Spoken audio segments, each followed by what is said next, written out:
이 파고들기 기술은 직장에서도 평범하게 사용할 수 있습니다. 잠깐 은행에 다녀온다고 부탁한 후에 들어오는 길에 물 좀 사다 달라는 방식으로 실행할 수 있습니다. 이는 몇 편리한 방법이 될 수도 있습니다.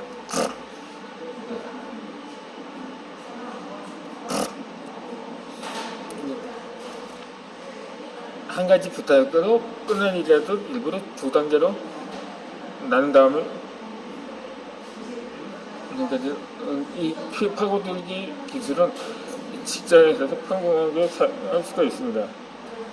잠깐 은행에 다녀온다고 부탁한 후에 돌아오는 길에 문구류를 사다 달라고 하는 방식으로 시행했습니다. 그런데 이거를 갑자기 큰 요청을 하면 어떻게 될까요? 그렇다면 아마도 에이 그런 건 싫어요. 싫다고 상대방은 조금 반사적으로 거절을 할 수가 있을 것입니다. 사실은 그다지 큰 요청이 아닌데도 거절하는 것입니다. 반대로 지극히 작은 부탁이라면 조금 반사적으로 좋아요라고 말을 합니다. 그다지 깊게 생각하지 않고 선뜻 응답합니다. 그 다음에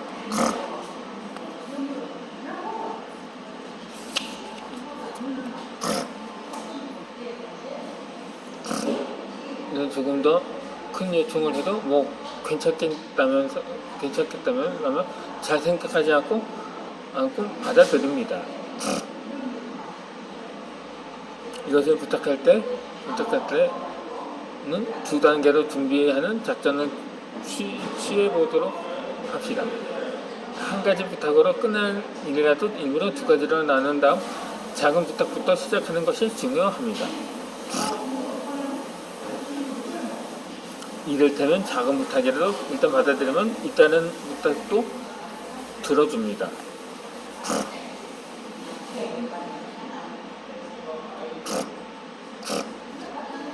월급은 없으면 열심히 일하라고 하면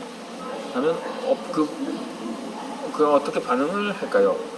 이 일을 강화 이론이라고도 하는데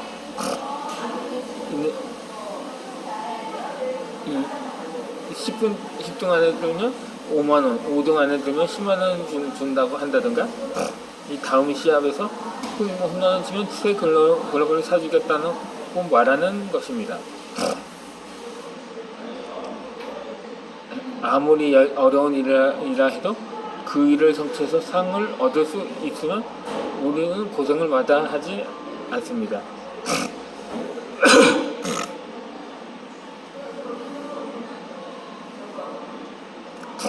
우리가 열심히 일하는 이유는 무엇일까요? 물론 일하는 것 자체의 의미와 즐거움도 있겠지만 역시 월급이라는 상이 있기 때문일 것입니다.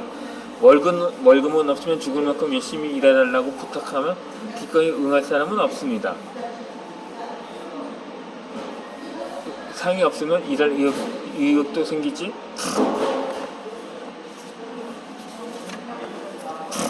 않습니다.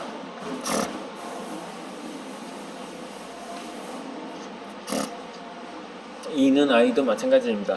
아니 오히려 아이가 상에 넘어가서 행동할 가능성이 훨씬 큽니다. 어린이용 충실 교육을 보면 매일 과제를 정확히 제출할 때마다 포인트가 타있는 시스템을 도입한 곳이 많습니다.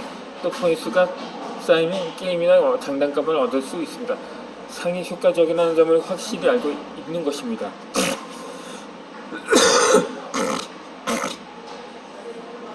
타산적이라고 여길 수도 있지만 그래도 상은 효과적입니다.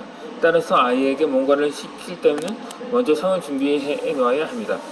돈을 주면 오히려 의욕이 생기지 않는다고 말하는 사람도 있는데 그 말은 거짓입니다. 돈은 의욕을 이끌어낼 때 매우 강력한 유도자로 작용합니다.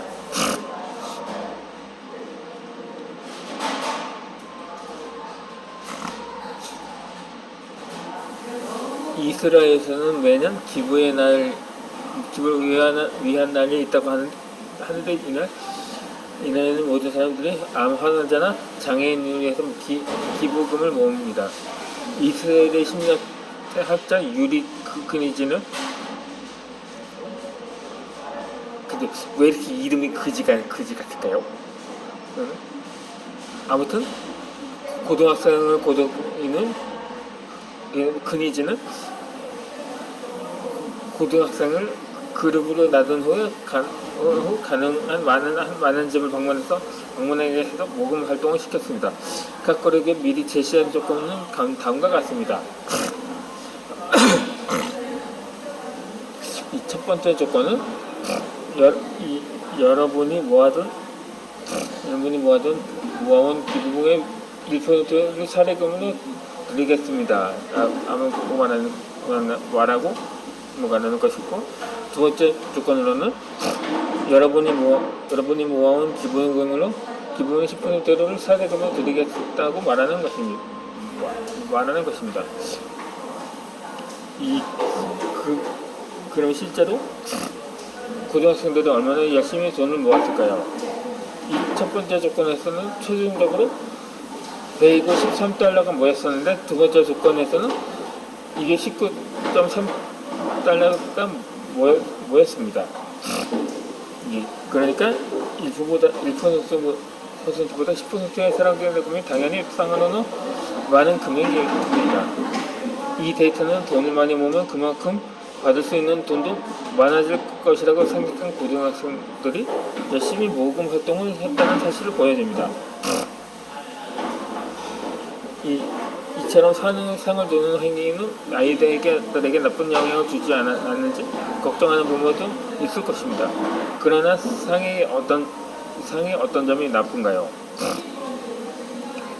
이 상을 약속해서 아이가 열심히 공부하거나 운동하고 예절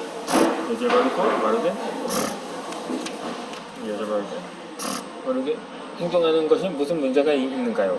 상을 통해 아이가 훌륭한 어른으로 성장한다면 이보다 더 좋은 일이 어디 있겠는가요? 교내 모의 시험에서 10등 안에 들면 5만원, 15등 안에 들면 10만원 줄게라고 제안하면 아이는 눈에 불을 켜고 공부하기 시작합니다. 다음 시합에서 홈런을 치면 샘 배트와 글러브를 사준다고 제안하면 아이도 분명히 힘을 내서 시합이 임할 것입니다. 그렇다면 과연 상의 어떤 점이 문제일까요? 아마도 상이 없으면 어떤 사람이든지 기가 막혀서 도저히 못하겠다고 할 것입니다. 상이 있기 때문에 사람은 죽은 힘을 다해 열심히 노력할 수 있습니다.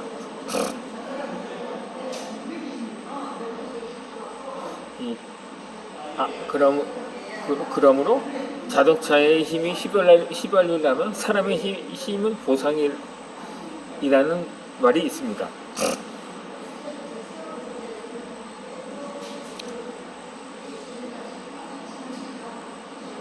자신만 남겨지는 불안을 부추겨서 결단을 자책하는 것이 있습니다. 이를 그런 밴드 외관 효과라고 합니다.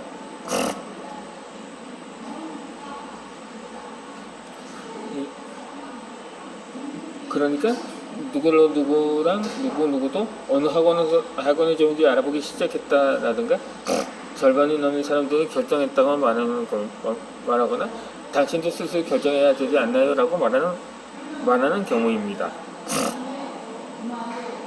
이 어릴 때부터 공부를 엄청 좋아해서 밤잠을 잊을 정도로 공부에 열중하는 아이는 없다고 나는 확실히 단언할 수 있습니다. 아이들은 대체로 공부하고 싶어 하지 않는다고 생각하는 사람들이 많습니다. 그럼에도 불구하고 왜 공부를 할까요? 다른 아이가 하니까 어쩔 수 없어서 공부를 하는 것입니다. 이 초등학교 고학년이 되면 같은 반 친구들이 학원에 다니기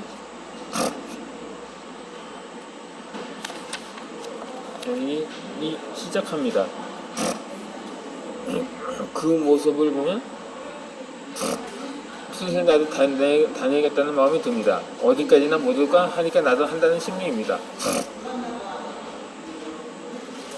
이를 심리학에서는 밴드웨건 효과라고 부릅니다. 밴드웨건이란 축제중에서 행렬에 선두에서는 음악단을 말합니다. 흥겨운 나팔을 불고 큰 호흡을 두드리면서 사람들을 모으는 것이 일입니다.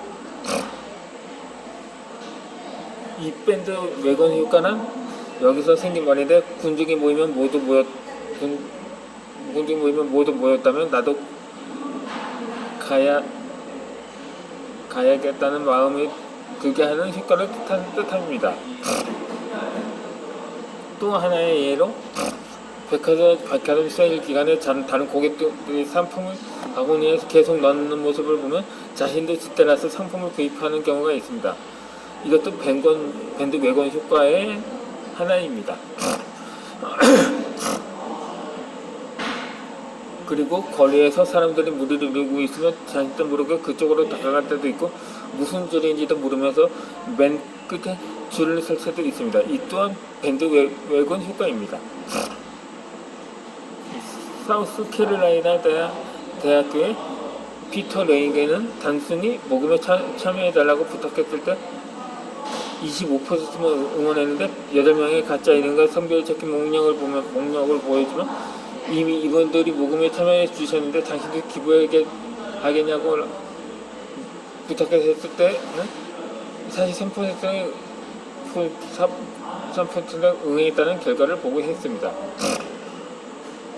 그러면 모두가 기부해 주셨다는 말과 함께 목록을 보여주면 우리는 모두가 한다면 나도 해야겠다는 마음이 듭니다. 이런 점이 밴드웨건 효과의 파급 효과입니다.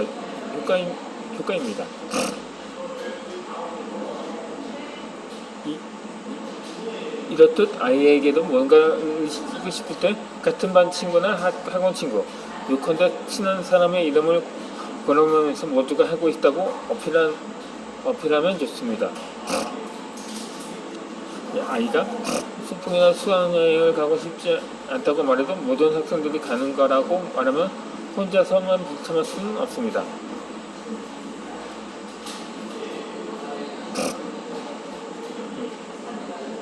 우리 집 조카가 초등학교 입학했을 때 매년 여름방학 때 교정에 접촉 뽑기 활동이 있다는 정보를 접했습니다.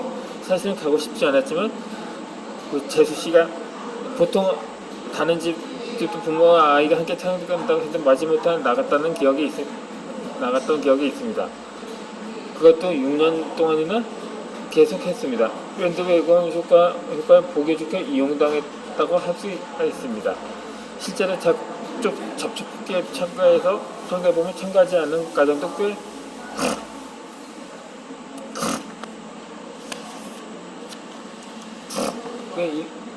있는 듯한데, 모두 간다고 하는 행사는 좀처럼 빼먹을 수가 없습니다.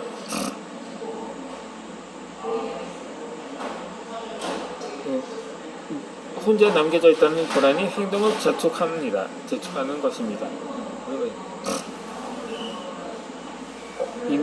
어른들도 직장의 회식이나 아침에 라디오 체조, 사내 여행 등의 전원 참석이라는 무언에 압박을 어쩔 수 없이 참석하는 사람이 많지 않은가요?